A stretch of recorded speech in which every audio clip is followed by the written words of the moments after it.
बिस्मिल्लाहिर्रहमानिर्रहीम। अल्लाहुम्मा सल्लि अला मुहम्मद व आलि मुहम्मद व अज्जिल फ़रज आलि मुहम्मद। Ionization constant of acid. आज हम पढ़ रहे हैं ionization constant of acid. What is the ionization constant of acid? Basically it is the quantitative measure of strength of acid. ये एसिड की जो स्ट्रेंथ है, जो ताकत है, उसका एक पैमाना है, एक स्केल है, क्वांटिटेटिव मेजर है स्ट्रेंथ ऑफ एसिड का। अगर किसी एसिड के की वैल्यू, इसको डिसोसिएशन कांस्टेंट भी कहते हैं, it is also called dissociation constant of acid. अगर किसी एसिड के आयोनाइजेशन कांस्टेंट की वैल्यू ज़्यादा हो तो इसका ये मतलब है कि उसमें ज़्यादा स्ट्रांग एसिड है, और अगर उसके के की वैल्यू कम हो तो वीक एसिड है। इस वजह से it is the quantitative measure of strength of acid.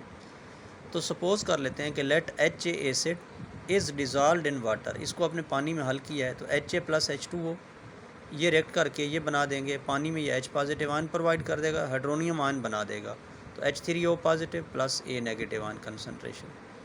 अगर इसकी Kc की वैल्यू आप लिखें तो Kc क्या होता है? Product concentration over reactants concentration. तो प्रोडक्ट में आ जाएगा H3O positive ion concentration into A negative ion concentration divided by ये आ गया आपके पास HA acid concentration into H2O concentration. ये दोनों रिएक्टेंट्स हैं। अब वाटर इधर डिवाइड कर रहा है, अगर इस तरफ ले जाएं वाटर कंसनट्रेशन तो इधर आके मल्टीप्लाई हो जाएगी। तो ये इक्वेशन आपके पास बन जाएगी Kc into H2O concentration is equal to H3O positive ion concentration into A negative ion concentration divided by HA acid concentration. Water is in large excess, water large excess में है तो इट्स कंसनट्रेशन रिमेन्स कांस्टेंट। तो इसकी concentration क्या रहती है? Constant रहती है।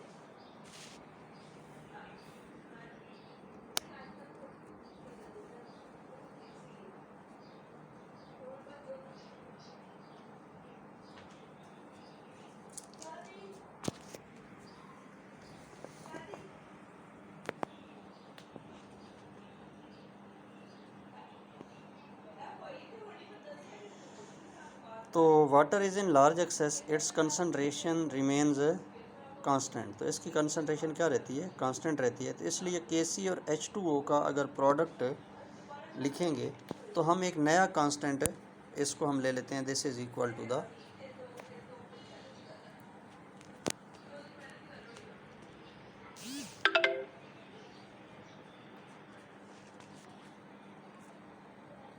तो this is equal to the Ka।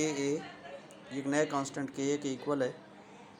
तो आप इसी इक्वेशन को, ये जो ऊपर वाली इक्वेशन है, आप इस तरह लिख सकते हैं Ka is equal to H3O positive ion concentration into A negative ion concentration into divided by HA acid concentration. अब ये जो H3O पॉजिटिव है hydronium ion, its concentration is equal to H plus ion concentration. यानी एक ही चीज़ है, hydronium ion और H प्लस में कोई फ़र्क नहीं है। तो K is equal to H plus ion concentration into A negative ion concentration divided by HA acid concentration. तो ये आपके पास एक इक्वेशन आ गई। इसका ये मतलब हुआ कि greater the value of Ka greater is the dissociation constant of acid या आयोनाइजेशन कांस्टेंट ऑफ एसिड, तो greater is the strength of acid. H plus ion जो है ये एसिड को शो कर रहा है, उतने H प्लस आयन ज़्यादा होंगे। अगर तो आपके पास Ka की वैल्यू 10⁻³ यानी 0.001 से कम हो, इज़ लेस दैन 10⁻³ तो एसिड इज़ वीक एसिड। अगर आपके पास Ka की वैल्यू जो है ये 1 से लेके 10⁻³ तक हो तो acid is the moderately strong. और अगर Ka की वैल्यू जो है वो 1 से ज़्यादा हो तो it is the strong acid, तो ये स्ट्रांग एसिड होगा। अब नेक्स्ट हमने पढ़ना है ionization constant of base.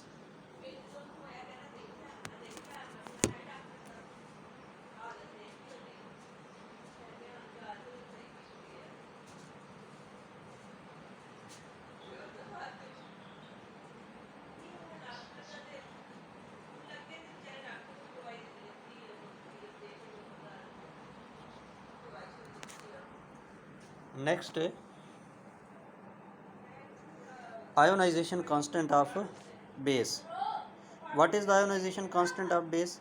It is a quantitative measure of strength of base. ये base की जो strength है उसका quantitative measure है. It is also called dissociation constant of base. Dissociation constant भी कह सकते हैं. Let greater the value of Kb, stronger is the base. Let B base is dissolved in water. आपने इसे वाटर में हल किया है तो B plus H2O double arrow B H positive, ये उससे H पॉजिटिव आन ले लेगा वाटर से, तो BH positive plus OH negative ion concentration. तो KC किसके बराबर आएगा? BH positive concentration into OH negative ion concentration divided by base concentration into H2O concentration. तो KC into H2O KC H2O इधर डिवाइड हो रहा है, इधर ले तो मल्टीप्लाई हो जाएगा. तो KC into H2O concentration is equal to BH positive ion concentration into OH negative ion concentration divided by B रह जाएगा. तो अब जितना अब KC water is in large excess तो इट्स कंसनट्रेशन रिमेन्स कांस्टेंट. तो दोनों कांस्टेंट हो गए, KC भी कांस्टेंट है, वाटर कंसनट्रेशन भी क्या है? कांस्टेंट है. जैसे एक समुंदर है उससे 2-3 गिलास पानी भर लें तो कोई फ़र्क नहीं पड़ता. तो वाटर लार्ज एक्सेस में है, रिएक्शन वाटर मीडियम में हो रहा है, तो इस वजह से ये इसकी कंसनट्रेशन रिमेन्स कांस्टेंट. तो KC into H2O concentration this is equal to एक नया कांस्टेंट आ जाएगा, हम इसे KB से शो कर देते हैं. तो अब आपके पास KB आ जाएगा, इस KC को आप हटा दें, KC और H2O इसकी वैल्यू क्या बन गई? आपने इसको KB के इक्वल ले लिया है. तो KB is equal to BH positive ion concentration into OH negative ion concentration divided by base concentration. तो greater value of KB, greater KB, जितना KB ज़्यादा होगा स्ट्रांगर इज़ द बेस, उतना ही बेस ज़्यादा स्ट्रांग होगा. तो इसका मतलब KB is the KB is the quantitative measure of, ये शुरू में आपने डेफिनेशन लिखी, KB is the quantitative measure of strength of base. तो ये तो था KB और KC कि जितना आपके पास Ka की वैल्यू ज़्यादा होगी उतना आपके पास एसिड ज़्यादा स्ट्रांग होगा.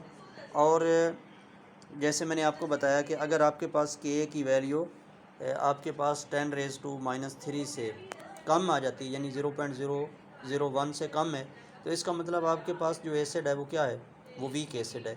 और अगर Ka की वैल्यू 1 से लेके 10⁻³ तक हो तो ना ज़्यादा स्ट्रांग है ना ज़्यादा वीक है, इसे मॉडरेटली स्ट्रांग एसिड कहेंगे. और अगर Ka की वैल्यू 1 से ज़्यादा हो तो फिर ये क्या है? स्ट्रांग एसिड है.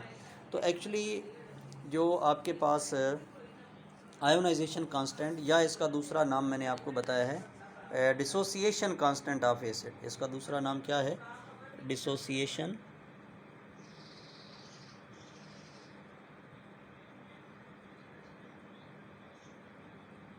कांस्टेंट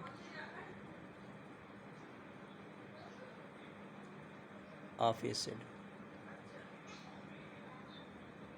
इसका दूसरा नाम डिसोसिएशन कांस्टेंट भी आप इसे लिख सकते हैं. इसी तरह ये बेस है, इसे भी आप डिसोसिएशन कांस्टेंट भी लिख सकते हैं, जो इसका dissociation constant of base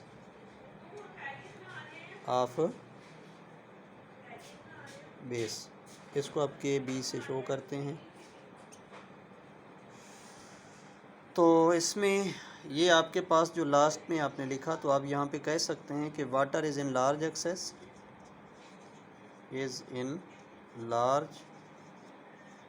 access, it's concentration is constant या रिमेन्स कांस्टेंट. अब दोनों चीज़ें कांस्टेंट आ गई, KC भी आपके पास कांस्टेंट और वाटर कंसंट्रेशन भी कांस्टेंट. तो एक नया कांस्टेंट हम K के B के बराबर इसको ले लेते हैं. तो अब ये इक्वेशन आपके पास जो बनेगी ये आ जाएगा KB is equal to BH positive ion concentration into OH negative ion concentration divided by B.